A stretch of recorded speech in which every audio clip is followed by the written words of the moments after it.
Hello जय हिंद साथियों, स्वागत है आप सभी का सत्या एक्सेलेंट यूट्यूब चैनल पे। कुछ छात्रों के कहना था कि सर जो भी आप क्वेश्चन लेके आ रहे हैं जो कि छात्रों द्वारा जो बताया जा रहा है, तो जितने भी एक एक टॉपिक से उसको अलग अलग छांट के बता दीजिए कि इस टॉपिक से इतने क्वेश्चन आए थे।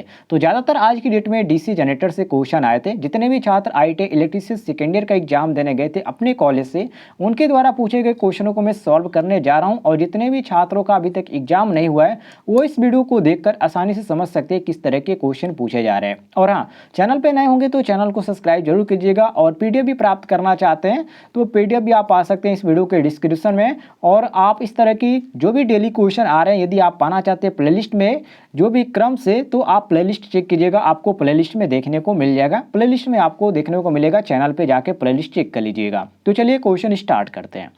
पहला क्वेश्चन पूछा गया था कि जनरेटर द्वारा किस ऊर्जा को विद्युत ऊर्जा में परिवर्तित किया जाता है। बिल्कुल यहाँ पर इजी क्वेश्चन पूछा गया था, जो कि यांत्रिक ऊर्जा को क्या किया जाता है, जनरेटर के द्वारा किस ऊर्जा को विद्युत ऊर्जा में परिवर्तित किया जाता है। तो यांत्रिक ऊर्जा को विद्युत ऊर्जा में परिवर्तित किया जाता है। इसमें कोई भी कंफ्यूजन आपको नहीं होना चाहिए। तो डी ऑप्शन जितने भी छात्र मार के हैं उनका सही हो जाता है। और भी डीसी से पूछा गया था, जैसे कि दूसरा क्वेश्चन कि क्यों एक डीसी जनरेटर के आर्मेचर कोर पटलित होते हैं। देखिए, आर्मेचर कोर पटलित होने का क्या मतलब है, लॉस को कम करना, मतलब कि जितने पटलित अच्छे से करेंगे उसमें जो क्या होगा, ये आर्मेचर में जो कोर होगा उसमें लॉस कम होगा। अब ये जो होता है ये किस लॉस को कम करने के लिए किया जाता है, ये भी आपका महत्वपूर्ण है, आखिर इसको आपको जानना इंपॉर्टेंट है। तो देखिए, इसमें जो भावर धारा हानि होती है अर्थात ईडी करंट जो लॉस होता है उसको कम करने के लिए डीसी जनरेटर के आर्मेचर को कोर को क्या किया जाता है, पटलित किया जाता है।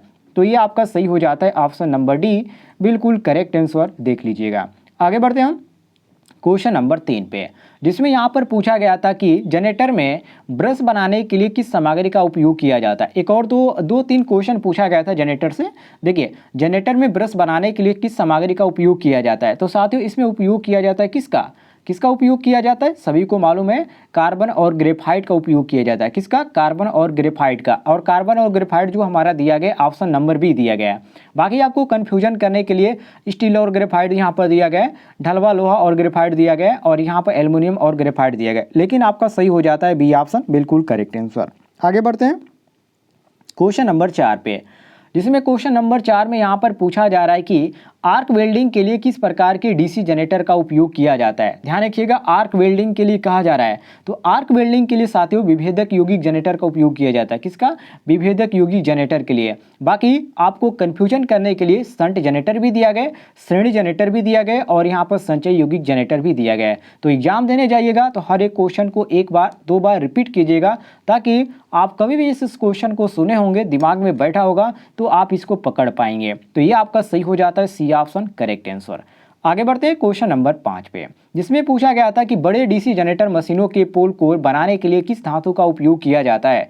साथियों, इसमें उपयोग किया जाता है ढलवा इस्पात का। किसका किया जाता है, ढलवा इस्पात का उपयोग किया जाता है, जो कि ऑप्शन में आपको देखने को मिल जाता है सी ऑप्शन। तो जितने भी छात्र आज की डेट में सी ऑप्शन मार के आए हैं क्वेश्चन नंबर 5 का, उनका बिल्कुल सही हो जाता है।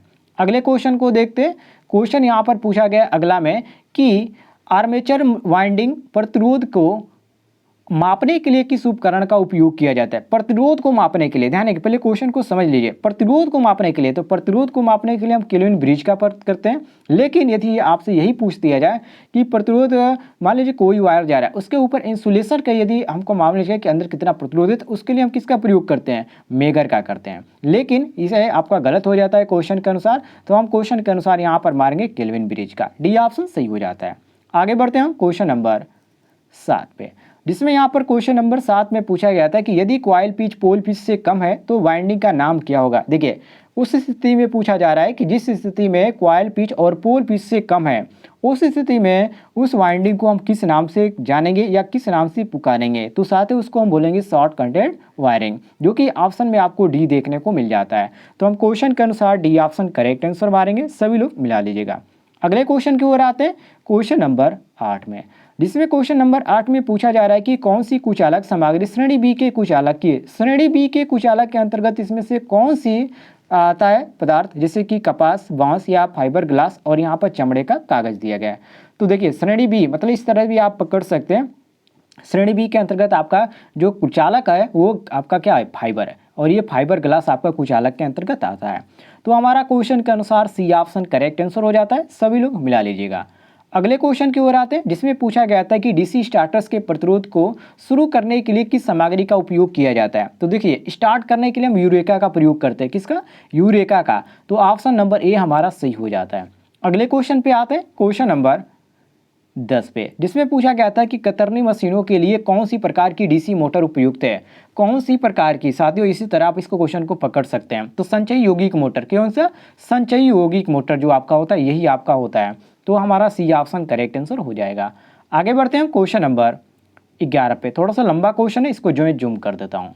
ये देखिए, इसमें पूछा गया था कि 3 कला प्रेरण मोटर में किस गति को तुल्यकालिक गति कहा जाता है, जैसे कि शून्य भार गति को, या फुल लोड स्पीड को, या चुंबकीय क्षेत्र की गति को घुमाते हुए, या स्टेटर और रोटर के बीच सापेक्ष गति को।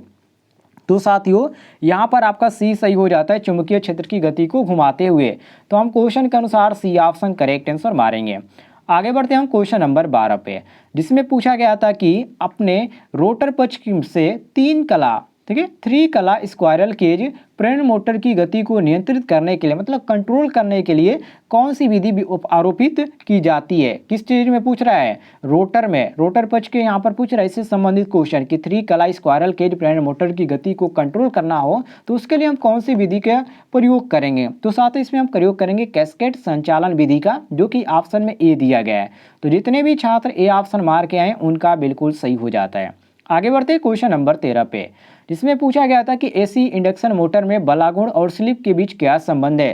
साथियों, इसके बीच जो संबंध होता है वो क्या होता है? जब स्लिप बढ़ता है तो बलागुण भी क्या हो जाता है? बढ़ता है। ये सबसे बड़ा इसके लिक होता है। तो इनका यहाँ पर सही हो जाता है बी ऑप्शन बिल्कुल करेक्ट आंसर, सभी लोग मिला लीजिएगा। बी ऑप्शन हम सही मारेंगे।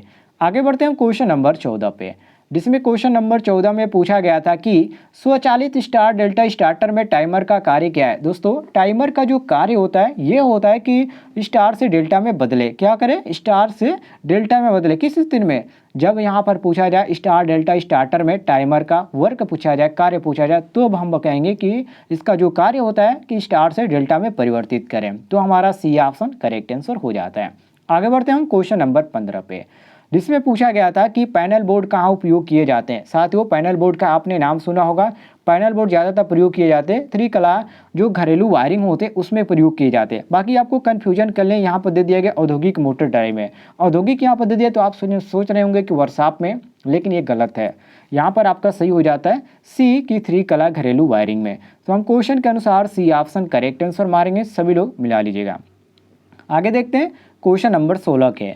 यहाँ पर क्वेश्चन नंबर 16 में पूछा गया था कि इंडक्शन मोटर के रोटर में खुले सर्किट का क्या प्रभाव होता है। दोस्तों, ओपन सर्किट का पूछा जा रहा है। तो ओपन सर्किट का प्रभाव होता है कि मोटर बहुत ही कम गति से चलती है। इसका सबसे बड़ा यही इसका रीजन है कि मोटर उस समय क्या करते हैं? बहुत ही कम गति से चलती है।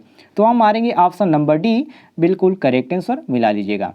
अगले क्वेश्चन की ओर आते हैं, क्वेश्चन नंबर 17 पे, जिसमें क्वेश्चन नंबर 17 में पूछा गया था कि स्लिप्ट चरण मोटर का कार्य सिद्धांत क्या है। जो स्लिप्ट चरण मोटर मुड़ता है उसका कार्य सिद्धांत क्या होता है? वो किस नियम के सिद्धांत पे वर्क करता है? तो ये कार्य करता है लेंज के नियम पे। किस पे?